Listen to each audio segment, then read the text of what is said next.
Na calada da noite, um ônibus viaja por uma estrada rural em meio à escuridão e à lua cheia. Em um banco da parte traseira, uma jovem de 19 anos chamada Jennifer dorme profundamente. Mais à frente, um menino que não aparentava ter sequer 10 anos lê um livro de histórias feito à mão. De repente, ele vai até Jennifer e, tímido, implora que ela leia o resto da história para ele. A garota acorda confusa, sem ter ideia de quem era aquele menino ou como ele sabia o seu nome. Ela abre o livro e, para sua surpresa, as páginas estão todas em branco. Antes que ela pudesse questionar, o ônibus faz uma parada e o garoto sai com pressa, ignorando os gritos de Jennifer pedindo que ele esperasse. Por impulso, ela desce do ônibus e continua chamando pelo menino, perguntando onde ele estava indo, apenas para vê-lo correndo pela trilha, desaparecendo nas sombras. Nesse momento, a porta do ônibus se fecha rapidamente e ele segue caminho, deixando Jennifer para trás. Esquecida na escuridão com apenas a companhia dos animais noturnos, ela enfrenta o medo crescente em seu coração e segue pelo caminho. Na parada de ônibus está escrito Orfanato Rose Garden. Em dado momento, enquanto sobe por uma colina estranha atrás do garoto, um som de cachorro chama sua atenção. Um latido de filhote que, para Jennifer, parecia familiar. Ela encontra um galpão aparentemente abandonado, mas ao entrar nele o som para e não há cachorro nenhum. Apenas uma coleira contendo um nome: Brown. Voltando para a estrada principal, a garota logo avista o tal orfanato da placa, só a tempo de ver o menino entrar na mansão e fechar a porta. No pátio, outras duas crianças com sacos de papel na cabeça batem a pauladas numa sacola fechada no chão. Sentindo um calafrio na espinha, Jennifer se afasta do portão e contorna os muros da propriedade num passo desesperado e silencioso, onde durante o percurso percebe o vigiar maldoso de outras crianças que riam e debochavam dela enquanto a espiavam sorrateiramente. Acessando o lugar pela porta de trás, nota-se numa parede um desenho a giz que dizia sobre a lenda do vira-lata, ilustrado embaixo por uma imagem de um cachorro monstruoso abocanhando doces. Quando Jennifer chega de volta à parte da frente, vê novamente a porta se fechando, dessa vez o saco sendo arrastado para dentro dela. Para seu horror, onde antes batiam nele, agora havia um rastro de sangue. Ela enfim entra na mansão e imediatamente alguém tranca a porta pelo lado de fora, a impossibilitando de sair. O garoto sobe a escada e Jennifer ouve risadas enquanto sente que vários olhos a observavam. Ainda assim, ela se sentia sozinha. Jennifer segue o garoto até o sótão, onde ele se encontra no topo de um altar. O menino pede que ela leia a história que ele lhe deu, que agora, estranhamente, continha uma página escrita que contava a história de uma preciosa garotinha cujo pai e a mãe morreram de repente, a obrigando a ir morar em uma casa estranha. Nessa casa, o clube aristocrata governava e todos os habitantes dela eram submissos à regra da rosa.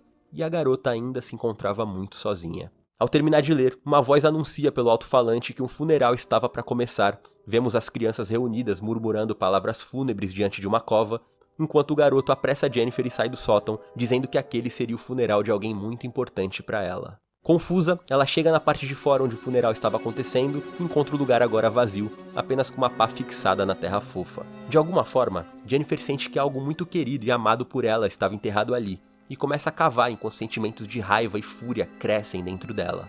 Ao abrir o caixão, lá se encontra o mesmo saco ensanguentado que havia visto, mas antes que ela fosse até ele abri-lo, as crianças surgem mascaradas atrás dela. Jennifer parece cansada e entregue enquanto as meninas derramam água nela quase que cerimonialmente.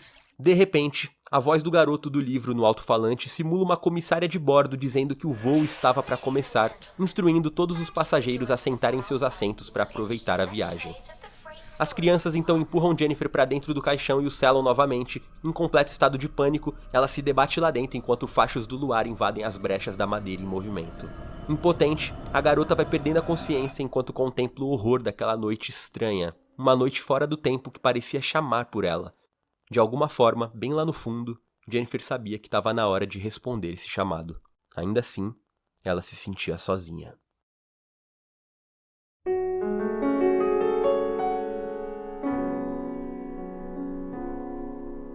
Say where is my shame when I call your name. So please don't set me free. Galera, já deu pra ver que o bagulho hoje vai ser louco, né? Pra quem não sabe, Rule of Rose, lançado em 2006 pra Play 2, se trata de um survival horror com um terror psicológico. Foi alvo de muita polêmica e debate na época do seu lançamento, tamanha carga de horror, drama e realismo que os temas aqui são abordados.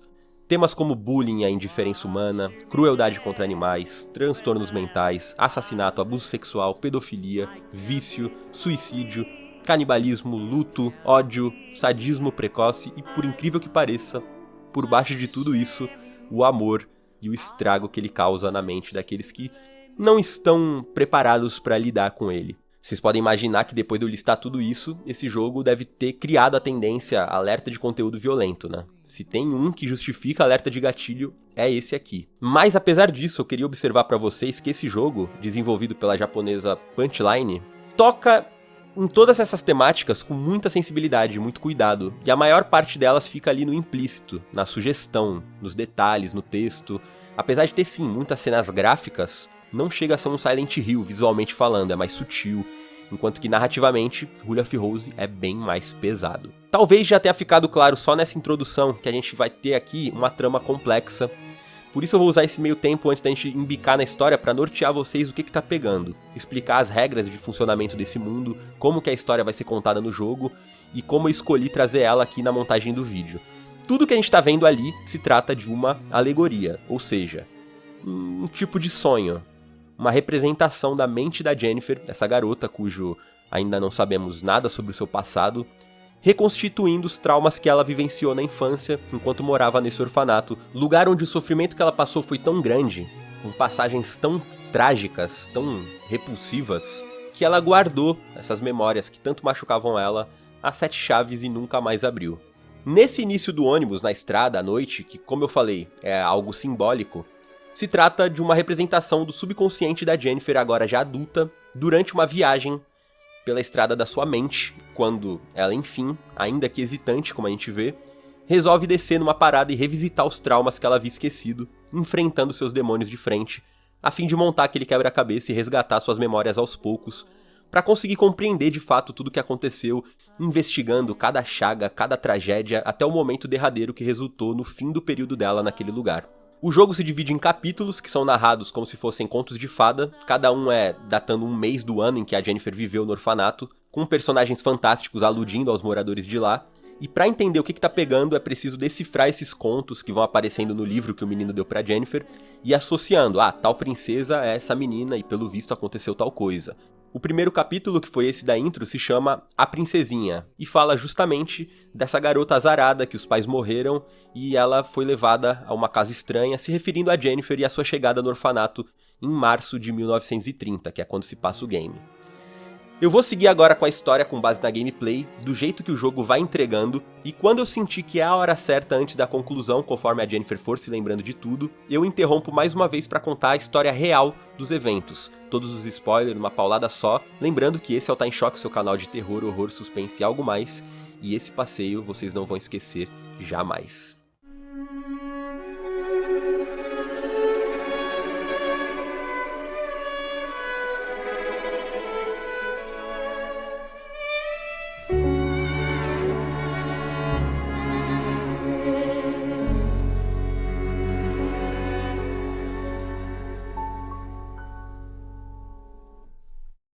Jennifer acorda numa sala estranha, fria e suja, amarrada de costas a uma viga. Ela tenta se soltar quando a voz do garoto fala pelo microfone com ela, agora já sem esconder o veneno em suas palavras. Ele zomba de Jennifer dizendo que ela tem sido uma garota má e deve ser punida. Ele dá a ela boas-vindas ao Clube Aristocrata, grupo que ele liderava como príncipe, e sendo assim, sua palavra era a lei. Não é justo? Nada era justo por ali, diz ele, se esgoelando de dar risada. A vida era dela, mas ela viveria com base nas regras dele. A cada mês um presente deveria ser oferecido ao clube, e caso Jennifer não seja capaz de entregar esses presentes a tempo, sofrerá consequências terríveis. Sem opção, ela aceita suas exigências e uma tesoura desce remotamente para cortar as amarras. Barulhos de motor podem ser ouvidos perto das janelas e conforme a Jennifer explora o lugar, compreende que estava dentro de um dirigível viajando pelos céus. Uma nave inimaginavelmente grande, com vários andares, quartos, corredores, salões, compartimentos, um lugar colossal, sombrio e místico, e como eu falei, fruto da mente da própria Jennifer, para ilustrar a complexidade dos seus traumas, mesclando realidade e fantasia nesse embaralhado de memórias que segue como uma espiral rumo à compreensão, à aceitação, mas que antes vai precisar passar por todo tipo de insanidade, dor e verdades infelizes há muito tempo reprimidas. Estamos em abril, e esse é o capítulo O Campo de Trevos, que conta sobre uma garota azarada que colhia trevos no campo, mas que eles sempre escapavam de suas mãos, Um enigma para 3 chaves adornadas como trevos que a Jennifer precisa encontrar para achar uma borboleta, o presente do mês, representada pelo trevo de 4 folhas. Uma porta ao final de um corredor chama a sua atenção. Era a porta do quarto de reuniões do Clube Aristocrata do Giz de Cera Vermelho, o clube secreto das crianças. E ao ler os papéis colados nela, a Jennifer descobre o presente que seria exigido naquele mês, uma bela borboleta, sem a qual ela não poderia entrar no clube. Enquanto vaga pela aeronave atrás da prenda, Jennifer conhece muitas garotas espalhadas pelo local que tratam a si mesmas como princesas. A maligna Diana, que aparentava ser a mais velha com 13 anos, Meg, uma CDF venenosa, a quieta e gelada Eleanor, Amanda, afobada e emocionalmente instável, e as mais novas, Susan e Olivia, essa que chora diante do corpo de uma borboleta verde enquanto enfia um garfo nela. Todas agem de maneira extremamente rude e violenta com a Jennifer, todas, exceto uma garota chamada Wendy, que a cumprimenta de maneira educada e amigável. Ela também conhece alguns meninos que ficam brincando pelos cantos, Xavier, Nicholas e Tomás, além de 2 adultos, Martha Carroll, que parece ser a governanta do lugar, e Hoffman, o diretor. Passando por uma sala, ela se depara com uma criatura que vai atormentá-la durante toda a sua jornada.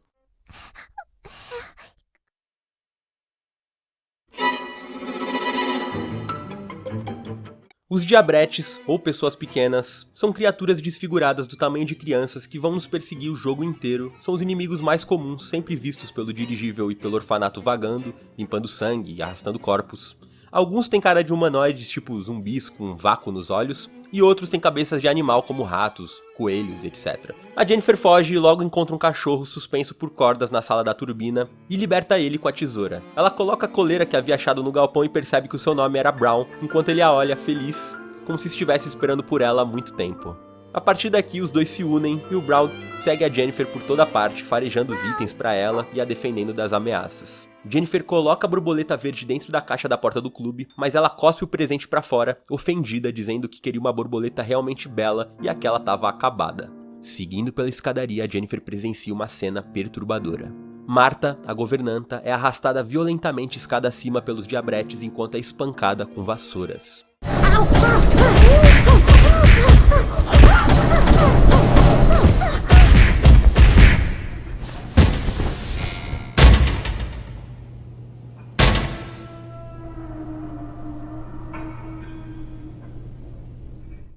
Apavorada, a Jennifer corre e esbarra na Amanda, que estava escondendo uma borboleta laranja, desesperada para entregar antes da Jennifer, pois não queria perder para ela, já que também estava sendo testada pelo clube aristocrata e queria ser admitida entre eles. Em um corredor, Jennifer encontra uma linda borboleta azul que encosta na lâmpada e cai morta. Nisso, vários diabretes que ainda vandalizavam o corpo da Martha saem do quarto e a atacam. Brown late e os afasta, enquanto ela rapidamente pega a borboleta do chão e corre até a porta do clube, desviando de vários diabretes pelo caminho. A Amanda chega primeiro e tem a entrada permitida. A Jennifer coloca a borboleta e, depois de ouvir por um tempo os membros do clube discutindo se o presente era digno, vê a porta se abrindo para ela também. Antes que ela pudesse entrar, é chutada para dentro e se vê diante de um altar com as mais altas patentes do clube reunidas. Diana, a duquesa, se aproxima dela e faz uma reverência, só para em seguida humilhá-la, dizendo que ela não era nada, era uma desgraça, era pior do que nada. Ela então chama pela Amanda e o clube começa a gritar o nome dela em coro, a incentivando a colocar um rato na cara da Jennifer. E a princípio ela hesita, mas quando começa a fazer, pega gosto e sorri enquanto esfrega o bicho na pobre garota. A Jennifer desmaia e acorda depois sozinha no local, com apenas o príncipe a encarando, rindo dela como sempre, afirmando que ela ainda tinha muita coisa para se lembrar, e lembraria pouco a pouco de todas as coisas ruins que fez, e que quando lembrasse, a brincadeira terminaria. Ele fala para ela pegar aquele cachorro estúpido e seguir caminho, e começa então o terceiro capítulo.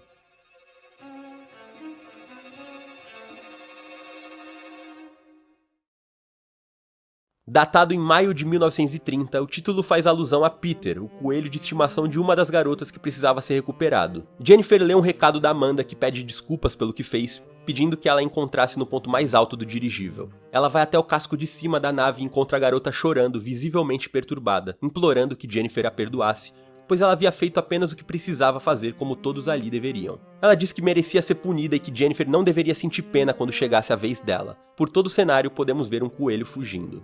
De repente, um homem alto e misterioso aparece em uma porta e passa por Jennifer, murmurando coisas estranhas e desconexas sobre estar escrevendo uma nova história. Ela sente um aperto no coração ao ver o estranho, que segue caminho sem olhar para ela. Seguindo os rastros do coelho, Jennifer chega até um armazém onde diabretes batem num saco e sujam tudo de sangue. Ao perceberem Jennifer, eles recuam até o diretor Hoffman, que surge bizarramente amarrado e contorcido, enquanto tenta acertar Jennifer com a sua bengala descontroladamente.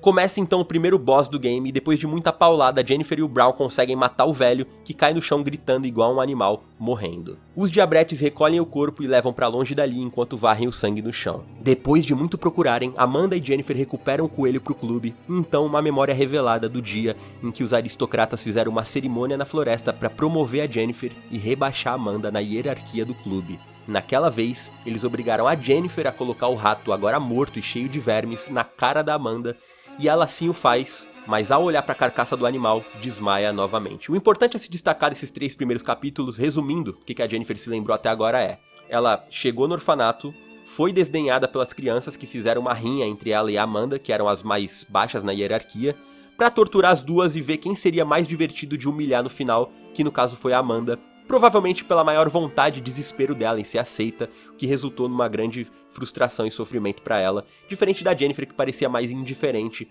apenas sobrevivendo e jogando conforme as regras do lugar. Ela acorda novamente na sala do altar e dessa vez o príncipe disponibiliza para ela 3 livros de história que o jogador pode escolher em qual ordem serão lidos e, consequentemente, ter as memórias sobre os ocorridos recuperadas.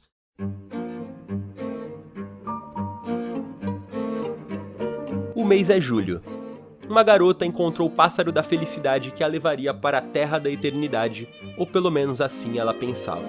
O pássaro sumiu e quando finalmente ela o achou, era tarde demais. Ele havia encontrado um destino sangrento. Esse conto faz referência a Eleanor, a princesa fria, que ama pássaros tendo até um de estimação e vive sonhando em voar em liberdade para longe do orfanato e dos problemas, como se fosse um deles. O capítulo começa com Eleanor passando por Jennifer, carregando a sua gaiola vazia, seu belo passarinho vermelho havia sumido. Só um detalhe, olha que esmera esse design do jogo, um fucking mapa mundi na parede. Enfim, comento mais disso na autópsia. De frente à porta do clube, onde o presente mensal reivindicado era o pássaro da felicidade, vemos Diana e Meg, ou princesa obstinada e princesa sabida, conversando de maneira suspeita. Brown fareja uma pena vermelha e leva Jennifer até o banheiro feminino, onde numa das cabines encontra um pássaro desenhado na parede sujo de sangue. Percebendo que alguém se aproximava, ela e Brown se escondem lá dentro e fecham a porta, enquanto Diana e Meg entram rindo e zombando de Eleanor, dizendo que ela era irritante e que a culpa delas terem sumido com o pássaro era dela. Jennifer escuta tudo sorrateira, mas ao sair de lá é surpreendida pelas duas, que dizem pra ela que espionar era feio.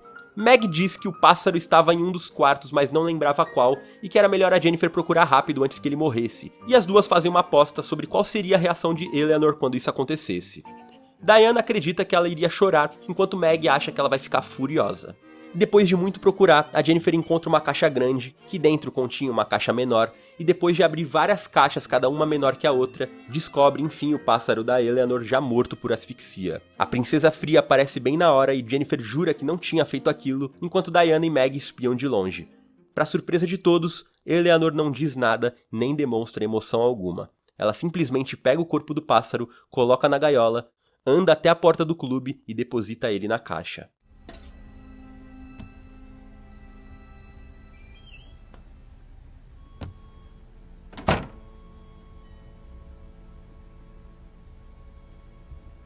No fim do capítulo, Jennifer lê o conto do Pássaro da Felicidade que surge no livro, onde no final constava que a moral da história era: a felicidade eterna é uma piada. E ler aquilo faz com que a Jennifer se lembre de um pedaço da promessa que havia feito há muito tempo.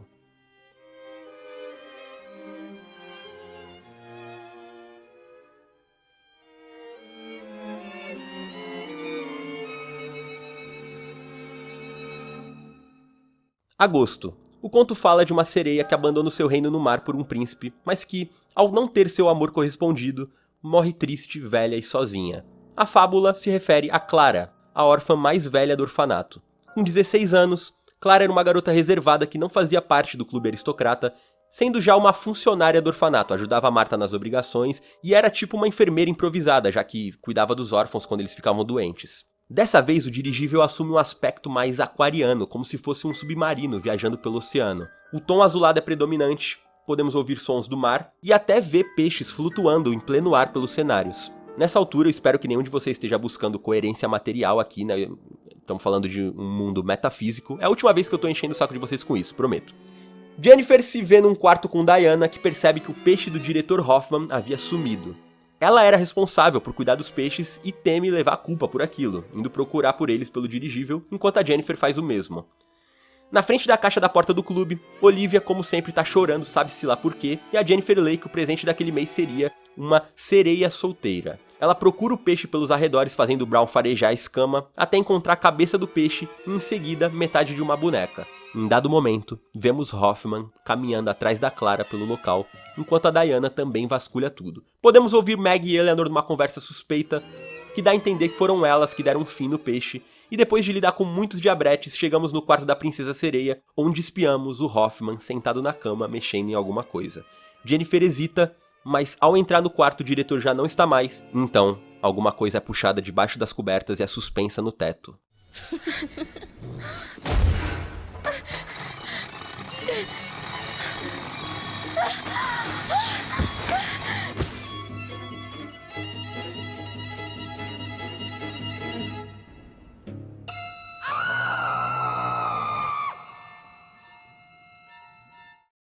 Era a Princesa Sereia, maligna e com sede por sangue. Alguém atrás fecha a porta e Jennifer é obrigada a lidar com a criatura, a segunda chefe do jogo.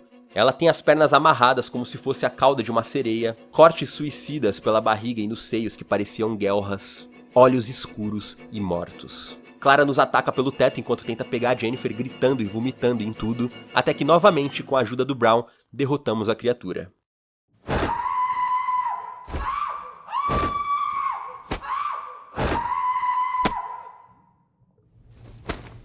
Ao cair morta na cama, a sereia se torna uma boneca improvisada, metade uma garota, metade um peixe, feita com a metade do peixe do Hoffman. A Jennifer então se lembra de quando Hoffman encontrou a boneca e brigou com a Diana por ter permitido que aquilo acontecesse, enquanto a garota chora. O velho asqueroso pressiona a Diana por respostas enquanto a toca de maneira sexual, dizendo que ninguém adotaria ela se continuasse agindo daquela forma. Quando ele sai, Diana bate na própria roupa para se limpar, com nojo, e ao virar sua atenção para Jennifer, culpa ela pelo que aconteceu, enquanto Meg e Eleanor só observam escondidas a Diana enfiando um pano sujo na cara da Jennifer. Jennifer então lê o conto da sereia e se lembra de mais uma parte da promessa que um dia havia feito.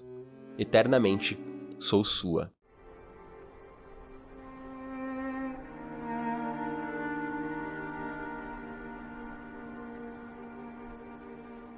Estamos agora em setembro de 1930 e o conto fala sobre duas irmãs cabras onde a mais nova queria ler uma carta para a mais velha, mas a mais velha não deixava. Sendo assim, a mais nova coloca a carta no estômago da mais velha. Mas, com a mais velha morta, para quem a mais nova leria a carta? Jennifer tá num tipo de sala de lazer com a Meg, que parece incomodada com algo que desapareceu. Passando por um galpão, ouvimos Diana e Eleanor e pescamos que a Meg estava bolada que tinha perdido a carta de amor que havia escrito para Diana, e essa, por sua vez, de saco cheio dos sentimentos da Meg, havia rasgado a carta. Quando elas veem Jennifer, Diana pede que ela encontre a outra metade da carta da Meg, o Brown fareja a carta até o depósito de bagagens e chegando lá, nos deparamos com mais um chefe. Essas eram as irmãs cabras, duas diabretes um pouco maiores que os comuns, uma com a cabeça de uma cabra branca, que nos ataca com um forcado, e a outra com a cabeça de uma cabra preta, segurando uma tesoura de jardinagem digna de Bob Burrows. Depois de dar cabo da infame dupla, Jennifer encontra o corpo de uma cabra dentro do relógio e em seu estômago está a outra metade da carta. Diana e Eleanor entram no depósito e apontam para Jennifer, e em seguida chega Meg, que a acusa de ter feito aquilo com a carta, enquanto chora nos braços da sonsa da Diana.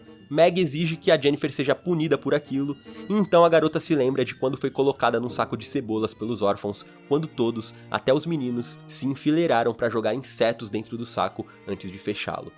Antes do fim do desfecho desse capítulo, a Jennifer se lembra mais um fragmento da sua promessa, que agora completa, dizia: eternamente, amor verdadeiro, eu sou sua.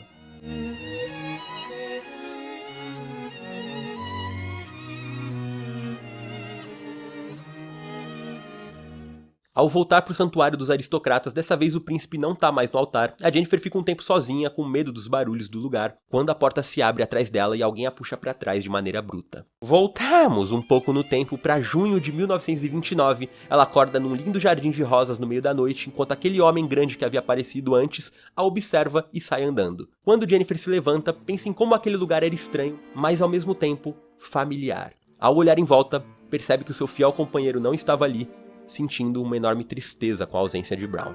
Seguindo o caminho, ela chega numa casa grande onde o homem grande vive. Enquanto explora o lugar, se lembra de já ter vivido ali com aquele estranho. Ao se aproximar do portão, podemos ouvir a voz do homem lendo uma história infantil, e ao abrir a porta, Jennifer percebe que ele estava apontando uma arma para a própria cabeça enquanto lia, mas rapidamente ele abaixa e disfarça.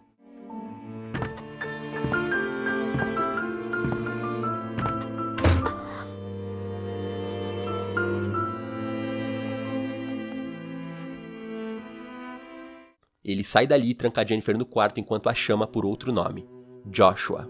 Na cama, ela encontra roupas de menino e é possuída por uma sensação muito ruim, sem saber porquê.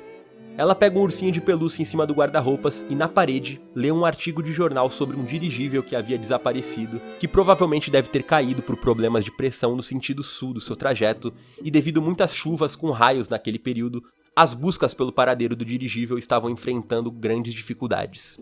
Algum tempo depois, ela escuta uma voz gentil falar com ela. Era a Wendy, a garotinha loira simpática de roupa azul, que diz ter vindo até ali para resgatá-la como prometido. A pequena órfã entra na casa em modo stealth e abre a porta do quarto, e antes delas fugirem, a Wendy diz que deveriam pegar a arma do homem e levar com elas para o próprio bem dele. Feito isso, as duas metem o pé dali enquanto o grandão tá do lado de fora da casa já procurando pelo Joshua, no caso a Jennifer, e quando elas pegam distância, as duas amigas ficam aliviadas e a Wendy diz estar muito feliz por elas estarem enfim juntas. Ela pede que a Jennifer faça uma troca com ela, o urso dela, pelo seu broche de rosa, ao que a Jennifer aceita.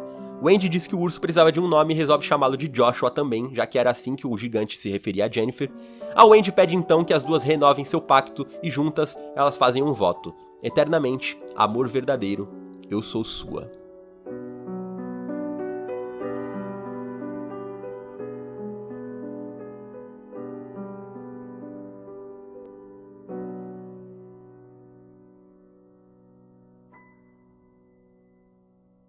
Ao voltar para a sala secreta, Jennifer agora está em outubro de 1930 e ao sair pela porta, ela lê no aviso sobre uma emergência. Joshua, o ursinho de pelúcia, havia desaparecido. Equipes de busca já estavam procurando por ele incessantemente e o prêmio para aquele que o encontrasse seria um giz de cera vermelho. Jennifer fica muito feliz ao rever Brown e ao chegar na frente do quarto de Amanda, lá está o homem gigante da casa de pão de gengibre, murmurando que o Joshua iria gostar daquela história nova que ele escreveu, deixando outro conto no chão. A história falava sobre uma princesa que costurava trapos e sonhava em ir ao baile usando um lindo vestido igual ao de suas irmãs, mas não podia porque era muito fedida e maltrapilha. Enquanto isso, Amanda tá no quarto emburrada usando uma máquina de costuras e ao ver a Jennifer, pragueja e diz pra ela que não teve nada a ver com o sumiço do urso, acusando a própria Wendy de ter pego ele, pois vivia doente e devia querer a companhia do bicho de pelúcia. No quarto de Wendy, Jennifer a encontra caída no chão chorosa, dizendo que as aristocratas haviam ido lá poucos minutos antes e a acusaram de ter pego o ursinho pra si. Partimos à procura dele com o Brown a farejar e no caminho Amanda é vista carregando alguma coisa que olhos atentos poderiam acreditar ser o corpo da Jennifer. Antes que pudesse segui-la pelo elevador, a energia cai, deixando todo o dirigível na escuridão, isso porque Xavier, um dos meninos, havia roubado uma das alavancas do gerador. Depois de recuperá-la e restaurar a energia, ela chega no topo da aeronave e se vê num campo, e ali, Amanda bate ferozmente em algo, descontando toda a sua raiva e frustração. Ao ver Jennifer, disfarça e vai até ela, revelando estar com o urso Joshua.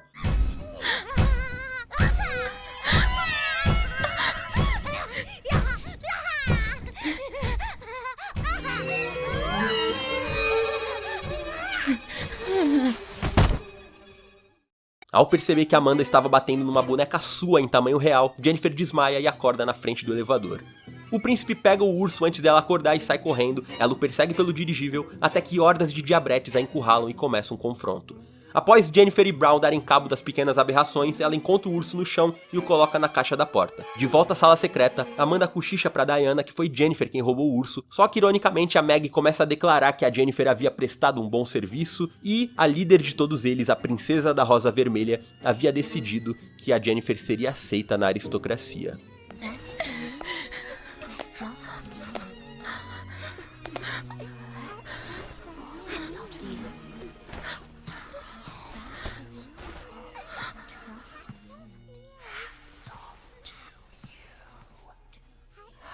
Os órfãos começam a aclamar e parabenizar Jennifer quando de repente todos desaparecem e as suas vozes se transformam em algo maligno, enquanto dezenas de diabretes surgem de todos os cantos da sala dizendo a Jennifer que ela teria muitos gizes vermelhos, enquanto a amordaçam com várias cordas na escuridão.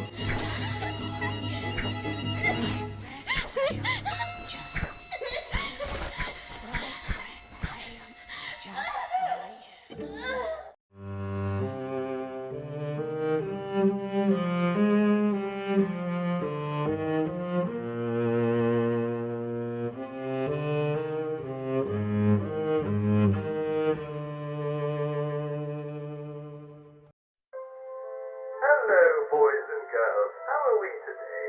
Waste paper should go in the rubbish bin and washing should go into the filth room. It's time to spring clean our home.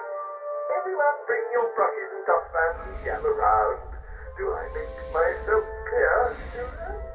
Chegamos então em novembro, no capítulo O Funeral. Jennifer, a garota azarada, acorda no orfanato amarrada com marcas vermelhas por todo o corpo e vários gizes em sua boca que ela cospe. O sol já ia se pondo e a beleza da sua luz fazia contraste com aquele que seria o mais sombrio e azarado dos dias. Hoffman avisa pelo interfone que já é a hora da limpeza. O Brown também está no quarto e ao ser chamado, ajuda a Jennifer a se libertar, então seu dia começa. No saguão do orfanato, Hoffman acusa a Jennifer de matar a aula outra vez e ordena que ela ajude as outras crianças na limpeza. Nicholas e Tomás brincavam de espada na sala, mas ignoram a Jennifer, assim como todas as outras crianças. Não importa o quão gentilmente ela sorrisse para eles, ela estava sempre sozinha. Na cozinha, Olivia chorava, é claro, e quanto mais a Jennifer tentava consolá-la, mais ela se afundava no choro. Ela parecia fadada a ficar sozinha, nossa pobre garota azarada. Na biblioteca, Meg e a Susan não deixam a Jennifer participar da sua conversa, apenas jogam para ela um papel escrito "Ladra a mendiga". Por todo o orfanato ela encontrava bilhetes a chamando de imunda, mentirosa e com ameaças de que ela teria o que merece. Depois de ser ignorada por Eleanor na varanda, a Jennifer vai até o salão e encontra mais um bilhete, e antes que pudesse abri-lo, Hoffman fala pelo interfone agradecendo a limpeza de todos e os mandando ir para a cama, enquanto a noite cai lá fora. Jennifer abre o bilhete e fica em choque ao descobrir que o presente daquele mês era ela mesma.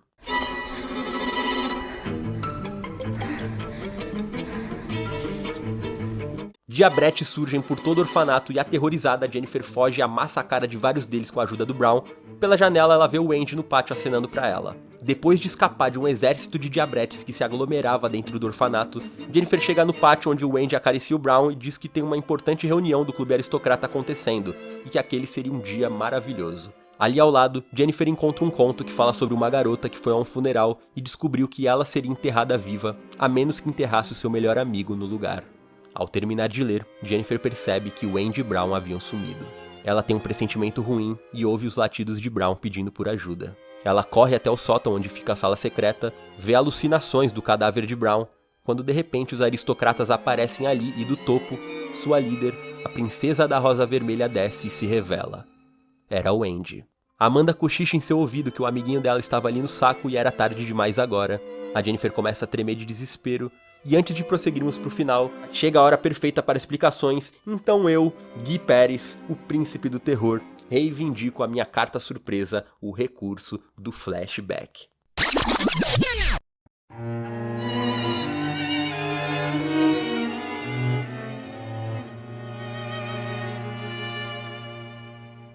Em junho de 1929, pouco antes da Segunda Guerra Mundial, uma garotinha de 8 anos chamada Jennifer viajava com seus pais em um dirigível de luxo que saía de Cardington, Inglaterra, rumo à Índia. Por um infeliz acidente devido a falhas técnicas, a aeronave caiu, resultando na morte de todos os passageiros. De todos, exceto Jennifer, a única sobrevivente. Com as buscas sendo dificultadas pelo mau tempo, a mídia presumiu que não haviam sobreviventes, e antes que as ruínas do dirigível fossem encontradas pela polícia, um solitário fazendeiro de ervilhas chamado Gregory M. Wilson encontrou a garota e a sequestrou. Gregory era um homem simples e pobre que morava na região rural perto de Cardington, do qual não se sabe muito sobre o seu passado, apenas que ele teve um filho chamado Joshua, a quem amava muito. Ele fez o possível para dar ao menino uma vida maravilhosa apesar da pobreza, brincando com ele pela fazenda e o chamando para ajudar nos trabalhos. Quando Joshua adoece e se encontra debilitado demais para sair da cama, o Gregory passa a se dedicar a cuidar do filho com todas as suas forças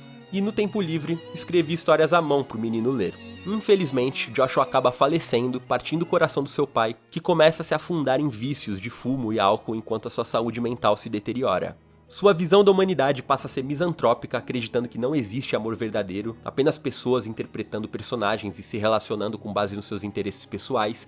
Ele mantinha uma arma em casa e muitas vezes pensava em suicídio com ela, quando, um dia no campo, encontra a jovem Jennifer amnésica depois de sobreviver ao acidente, levando ela aos seus cuidados. Gregory cuida bem da Jennifer durante meses, embora ela o considerasse um homem gentil, ele se referia a ela como Joshua e a tratava como menino, acreditando que ela era o seu filho, lendo pra ela as mesmas histórias que escreveu pra ele, a vestindo com as roupas do garoto e não permitindo que ela fosse embora.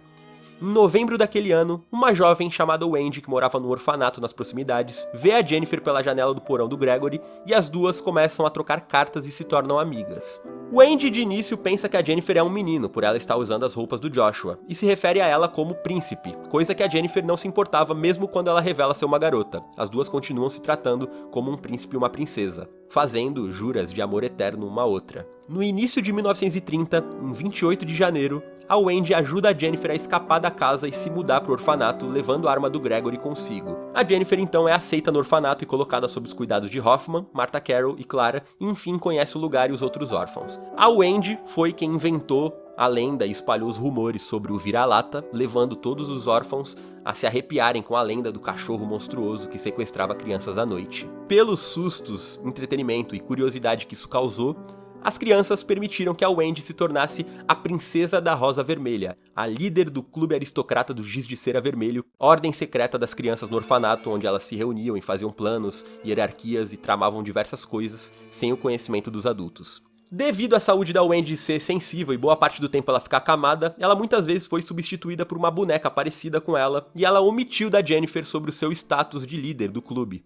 preferindo fazer segredo disso após a chegada dela no orfanato. Apesar da Jennifer se dar bem com a Wendy e também com a Amanda, o resto das crianças eram neutras ou não gostavam dela. Durante o ano que se passa, a Jennifer lida com muitos problemas e perseguições no orfanato, como as constantes ofensas e ataques da Diana, a Bambambam, a Maggie e a Eleanor, que são as puxa-sacos, que no clube aristocrata só estavam abaixo da princesa, mas a Diana, apesar de estar abaixo da princesa, meio que atuava como líder. Ela no final manipulava tudo e todos por trás da cortina, sendo essas três respectivamente a duquesa, a baronesa e a condessa. A Jennifer também testemunha o Hoffman abusando sexualmente da Clara, apesar de ser muito nova para entender o que estava vendo, e fica fortemente implícito que a adolescente teve que fazer um aborto após esses abusos, sucessão de eventos que levou ela a uma profunda depressão e a ter tendências suicidas.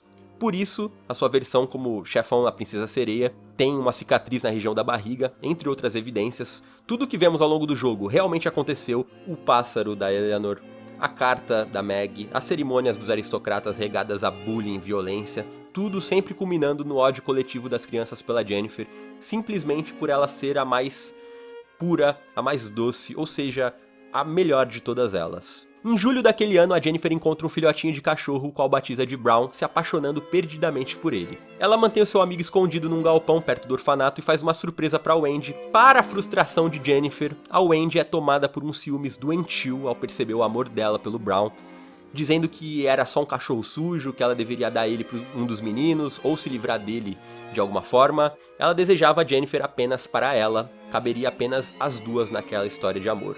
O seu príncipe havia jurado pertencer a ela e somente a ela. Jennifer não esperava essa reação da amiga e fica extremamente triste, mas nunca deixa de cuidar do Brown, o que deixa a Wendy perturbada, acusando a Jennifer de traição. Ela havia quebrado sua promessa. Nessa mesma época, por alguma razão, o Hoffman abandona o seu posto no orfanato, deixando todas as responsabilidades para Martha e para Clara, mas essas duas também desaparecem misteriosamente em seguida. Por ordem da Princesa da Rosa Vermelha, que a Jennifer não sabia se tratar da Wendy, os aristocratas começam a intimidar a Jennifer de várias maneiras, intensificando seu ódio à sua perseguição. Fazem boneca dela em tamanho real e usam como saco de pancadas, xingam ela de tudo que é nome, tratam ela com silêncio, culpam ela por coisas que ela não fez, jogam água gelada, trancam ela num caixão, num saco de cebola cheio de insetos, pisam, batem, enfiam giz na boca dela, roubam suas coisas e, por fim, a Wendy ordena que matem o Brown a pauladas, convocando a Jennifer à sala dos aristocratas para ver o corpo do filhote num saco.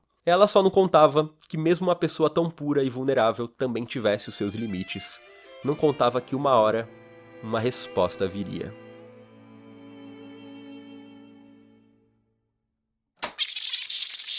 Jennifer então se lembra de tudo. Ela chora de tristeza e depois de desespero, até que tudo se transforma em raiva.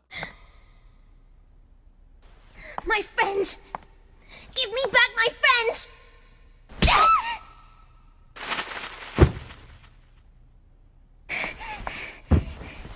Ela se levanta furiosa e enche a Wendy de porrada e de novo, mandando ela ir embora e dizendo que jamais a perdoaria por aquilo. Em seguida declara para todos os aristocratas o tamanho do seu ódio por eles, mas acima de tudo, odiava a si mesma por ter participado dos seus jogos cruéis e ridículos. Wendy, que por incrível que pareça ainda estava viva depois de tomar um salve daqueles, levanta chorando e vai embora dali correndo.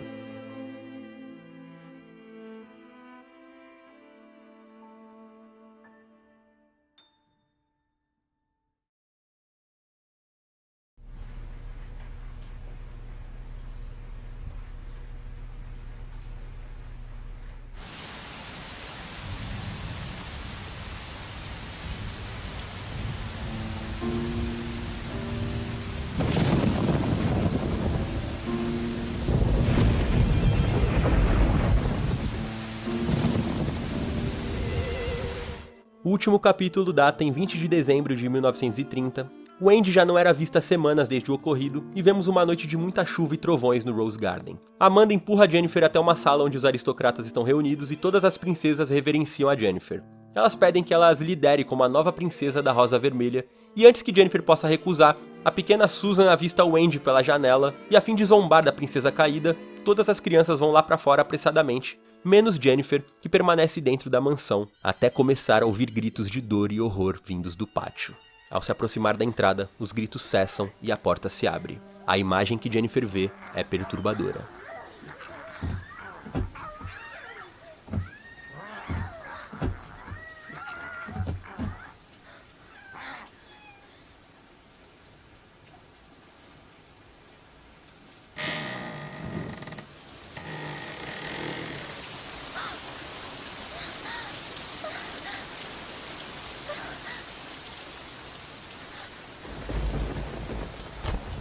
A silhueta do príncipe de pé ao lado do que parece ser o vira-lata, mas ela reconhece.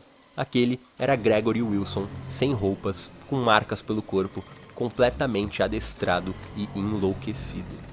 Ao comando do seu mestre, a besta vai se aproximando de Jennifer e começa a última batalha do game. Jennifer luta com o vira-lata, até que Brown ressurge, de novo, simbolicamente representando a força interior da Jennifer, e a ajuda. Jennifer atordou o Gregory e corre pra fora, onde as roupas dos órfãos pelo chão representam onde seus corpos estiveram espalhados durante a versão real do massacre que aconteceu naquela noite, quando todas as 24 crianças que residiam lá foram brutalmente assassinadas pelo vira-lata.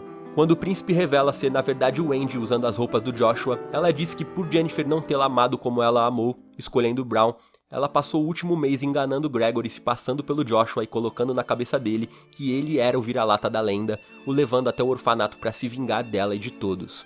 Mas, percebendo a gravidade do que estava acontecendo, num último ato de redenção, a Wendy entrega a arma do Gregory para Jennifer pedindo que ela o detenha, enquanto é arrastada para dentro do orfanato por ele, que a mata também, ao perceber que foi enganado e que ela não era o Joshua. Aqui o jogo possui dois finais possíveis. Caso a Jennifer mate o Gregory pela batalha em si, a história se encerra abruptamente. Agora, no momento em que ele se rende, caso ela entregue a arma na mão dele, ele pede perdão ao filho e se mata, parecendo encontrar alguma paz naquilo. Yes.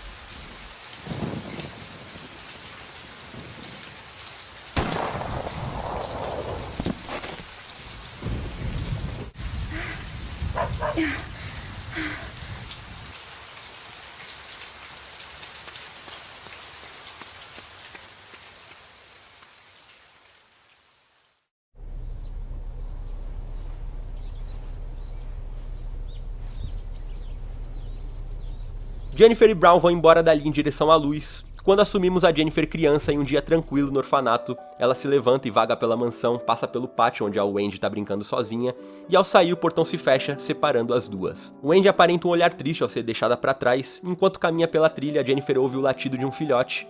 Ela entra no galpão e conhece o Brown, a quem coloca uma coleira, se apaixonando por ele perdidamente à primeira vista. Ela faz carinho e o amarra para que ele não fuja, então pega a chave do lugar enquanto o filhote tenta correr até ela, que olha para ele e promete que irá protegê-lo e amá-lo para sempre, enquanto fecha a porta, trancando ali em segurança a memória do seu grande amor.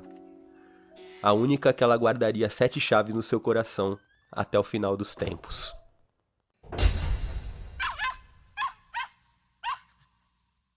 And love itself is just as innocent as roses in May.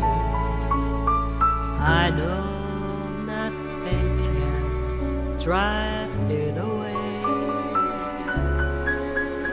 Though love itself is just as brief as a candle in the wind, but it's really just like sin. A long